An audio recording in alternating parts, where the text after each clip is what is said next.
안녕하세요. 유니스틱 코리아 유여림 채널입니다. 반갑습니다. 모두들 코로나19 팬데믹 상황에 어떻게 잘 지내시는지 궁금합니다. 저는 건강 관련 사업자로서 시간이 있을 때 건강책을 많이 읽으려고 노력하고 있습니다. 오늘은 책 항암제로 살해당하다라는 책을 소개하려고 합니다.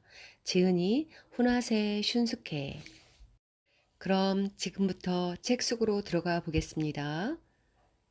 암이 발생하는 구조 자체만 이해한다면 누구나 스스로 암을 치료할 수 있습니다.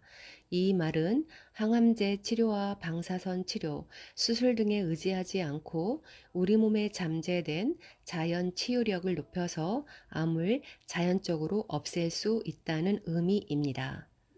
닥터 아보 교수는 항암제, 방사선, 수술이라는 암후 3대 요법이 오히려 암 치료를 막는다고 주장했습니다. 이들 치료법이야말로 림프구를 파기하고 생체의 소모를 초래하여 암 치료를 막는 최대의 원인이 되고 있다고 말합니다. 암의 가장 큰 원인은 스트레스입니다. 면역 담당하는 백혈구는 자율신경에 의해서 지배됩니다. 스트레스란 자율신경의 긴장을 의미합니다. 자율신경이 긴장하면 암을 유발하는 백혈구, 즉 가립구가 증가하고 암을 억제하는 백혈구, 림프구가 감소합니다. 따라서 스트레스야말로 암을 발생하는 최대의 바람인자인 셈입니다. 자율신경이란 자신은 의지와는 상관없이 몸의 움직임을 조절하는 신경으로 교감신경, 부교감신경으로 나뉩니다. 이 두 신경은 거의 정반대의 활동을 하면서 생체 균형을 유지하게 됩니다. 낮 동안 활동할 때는 교감신경이 우위에 있고 반대로 밤 동안의 휴식기에는 부교감신경이 우위에 있습니다. 낮과 밤이라는 시간적인 리듬과 함께 두 신경이 마치 시소처럼 천천히 우리 생명 활동을 조정해 주는 것입니다. 특별히 이를 조절하는 기간이 있는 것도 아닙니다. 그럼에도 절묘한 팀 플레이로 행해집니다. 우리가 의식하지 않아도 심장은 규칙적으로 고동치고 호흡을 하며 이와 장이 자동적으로 움직입니다. 이 또한 대자연이 우리에게 선물한 자율신경 덕분입니다. 백혈구는 체내 방위군입니다. 백혈구는 혈액을 구성하는 성분으로 핵을 보유한 혈구 세포로 림프구, 가립구, 당구로 나뉩니다. 이 성분들은 면역작용을 담당합니다. 면역이란 체내의 이물질을 제거하여 생명활동을 정상적으로 유지하는 활동입니다. 결론부터 말하면 백혈구 전체가 체내 방위군인 셈입니다. 가립구는 이 가운데서도 체내에 침입한 바이러스 등 병원균과 독소를 공격하는 역할을 맡고 있습니다. 가립구는 세 가지로 또 나눌 수 있습니다.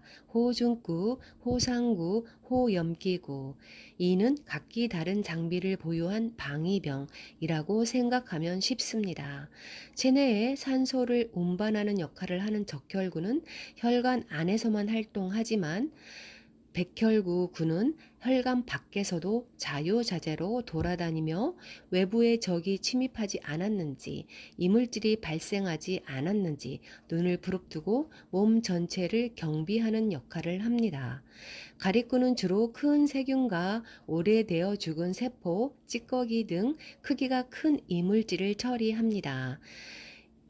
그 중에서도 호중꾼은 체내에 침입한 대장균을 발견하면 그것을 붙잡아 세포 내에 가둔 다음 잡아먹어 용해시켜 버립니다.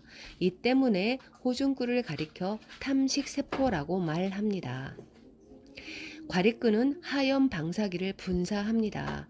생체 방위군이 적을 공격하는 무기는 무엇이냐면 바로 활성산소입니다. 활성산소는 하염 방사기에 비유할 수 있을 만큼 산소 가운데서도 매우 강력하며 이 강력한 불길로 바이러스, 병원균, 병원세포 등을 순식간에 태워서 없앱니다. 백혈구 가운데서도 특히 기동력, 공격력이 뛰어난 방위군이 가리꾸 부대입니다. 적이 침입했다는 경계 경보가 발령되면 급격하게 그 수를 늘리는데 이 증식 능력은 놀라울 정도입니다. 불과 2~3시간 만에 전체의 2배로 증가합니다. 예를 들어 큰 부상을 입어 상처 부위로부터 곰팡이 균이 침입했다면 가리꾸는 폭발적으로 증식하여 백혈구 전체의 90%를 차지하기도 합니다. 이 가리꾸는 체내에 침입한 병원균을 공격하는 무기로서 활성산소라는 하염 방사기를 마구 쏘아댑니다. 가리꾸 전체의 수명은 2~3일로 대단히 짧으며 자신이 방출한 활성산소보다 먼저 소멸해 버리고 맙니다. 이렇게 하여 무시무시한 하염 방사기 불길로 적군과 아군이 모두 불길로 사로잡혀 아비규환 속으로 소멸되어 갑니다. 이것이 염증이라고 부르는 증상입니다. 폐렴, 충수염 등 염이 붙은 질병이 걸렸을 때 가리꾸는 정상치를 훨씬 뛰어넘는 수치까지 증가합니다. 상처 부위가 붓거나 열이 나거나 욱신거리는 것은 가리꾸의 화염 방사기, 즉 활성산소가 일제히 공격을 가했기 때문입니다. 닥터 아보 교수는 가리꾸가 분출하는 이 활성산소가 만병을 부르는 원흉이라고 했습니다. 이 활성산소는 강한 산화력이 있어 조직을 차례로 파기해 버리기 때문입니다. 가리꾸의 비율이 정상이라면 우리 체내에는 활성산소의 독성을 제거하는 구조가 마련되어 있으므로 위험한 상태로 발전하지는 않습니다. 하지만 가리꾸가 지나치게 증가했다면 활성산소의 생산력이 높아져 스스로의 힘으로 무독화하기가 어려워집니다. 그 결과 광범위한 조직 파기가 일어나고 궤양이나 염증이 나타나게 됩니다. 암 또한 이 활성산소가 원인으로 발생하는 질병입니다. 자율신경은 두 가지가 있다고 했습니다. 교감신경, 분노의 신경입니다. 부교감신경은 웃음의 신경이라고 합니다. 자율신경은 내장의 기능 전체를 조정합니다. 교감신경은 아드레날린을 분비하여 가리꾸를 활성화시킵니다. 한편 부교감신경은 아세틸콜린을 분비하여 림프구를 활발하게 만듭니다. 아드레날린 등 신경 호르몬이라고 하는 이것은 신경 자극을 화학물질로 바꾸어 전달하는 호르몬입니다. 이것이 자율신경이 백혈구를 지배하는 구조입니다. 아드레날린은 외부 적에 대해 항상 공격적인 자세를 늦추지 않는 역할을 하는데 이 호르몬의 명령으로 공격부대인 과립구가 증식하게 됩니다. 반면에 아세틸콜린이라는 호르몬은 신경을 진정하는 작용을 하며 웃을 때 편안한 상태에서 분비됩니다. 체내의 암, 종양 등을 공격하는 림프구를 늘립니다. 암세포 공격하는 것은 림프구 부대입니다. 이 부대는 4개의 정예군이 있는데 킬러 T세포, 내추럴 킬러 세포, 즉 NK세포, T세포, 흉소뇌 분화, 낡은 B세포로 구성되어 있습니다. 림프구가 암세포를 총공격한다는 사실을 기억해야 합니다. 이 림프구가 활성화하려면 부교감 신경이 우위에 있어야 합니다. 즉, 우리 몸의 긴장을 풀고 편안하게 웃을 때 부교감 신경이 우위에 있습니다. 몸은 이런 상태에서 혈관이 확장되기 때문에 혈액순환이 잘 됩니다. 체내에 발암물질이 들어오려고 하거나 암이 생기려고 하면 풍부한 혈류로 나쁜 물질을 씻어내면 혈류 흐름을 타고 순화하는 림프구들이 암세포를 지속적으로 몰아냅니다. 즉, 부교감 신경은 웃음의 신경인 것입니다. 또 닥터 아버 교수는 부교감 신경이 우위에 있으면 세포의 분비와 배설 기능이 높아지므로 NK 세포도 퍼포린, 즉 NK 세포 등이 방출하는 표적 세포를 죽이는 공격 물질로 암을 공격합니다. 부교감 신경이 우위인 이런 상태에서 림프구가 보통 2,000개 이상은 유지됩니다. 이 정도 숫자라면 혹시 암에 걸리더라도 충분히 맞서 싸울 수 있을 것입니다. 림프구 정상 수치는 1,500에서 4,500개로 봅니다. 교감신경은 분노의 신경이라고 하였습니다. 기분 나쁜 자극으로 분노 호르몬이 방출됩니다. 자율신경은 스트레스 등 영향을 받기가 쉽습니다. 흔히 화가 난다, 울컥 화가 치민다 라고 말합니다. 화가 난 상태에서 엑스레이를 촬영해 보면 대장이 실제로 서 있다라고 하니 실로 놀라울 뿐입니다. 창자가 뒤틀린다라는 표현은 굉장히 분노를 나타내는 말이지만 실제로 엑스레이로 찍으면 대장이 대굴대굴 말리며 경련을 일으키고 있다고 합니다. 말하자면 불쾌한 정보라는 자극이 교감신경을 긴장시켜서 아드레날린을 분비하게 되어 대장의 경련을 일으킨 것입니다. 이처럼 부교감신경이 웃음신경이라면 교감신경은 분노의 신경이라고 할 수 있을 것입니다. 마찬가지로 아드레날린 또한 분노의 호르몬입니다. 불쾌한 말이나 자극을 생체는 공격으로 판단하고 교감신경은 분노의 호르몬을 방출하는 것입니다. 분노의 호르몬이 방출될 때 가립구가 일제히 증식하고 활발해집니다.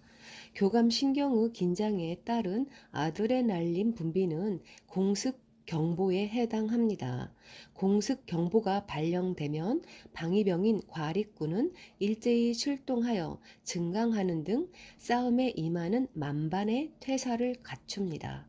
적군이 나타나면 장비인 하염 방사기, 즉 활성산소를 한꺼번에 내뿜어내기 시작합니다.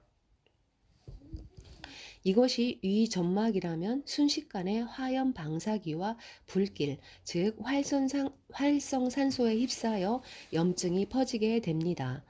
몸 안에서 이런 상황이 벌어진다면 위가 따끔따끔 쓰리고 아픈 증상을 느낍니다. 이것이 스트레스가 원인으로 작용하여 생긴 위궤양입니다. 위에 구멍이 생겼다면 그만큼 스트레스의 강도가 심하다는 증거입니다. 장에서 이런 일이 벌어진다면 신경성 설사 증세가 나타납니다. 이렇게 교감신경의 긴장은 예사롭게 보아 넘길 수 있는 문제가 아닙니다. 교감신경의 긴장은 여러 장애를 연쇄 반응적으로 일으키게 됩니다. 이것이 암에 걸리는 체질이 되는 시발점이 됩니다.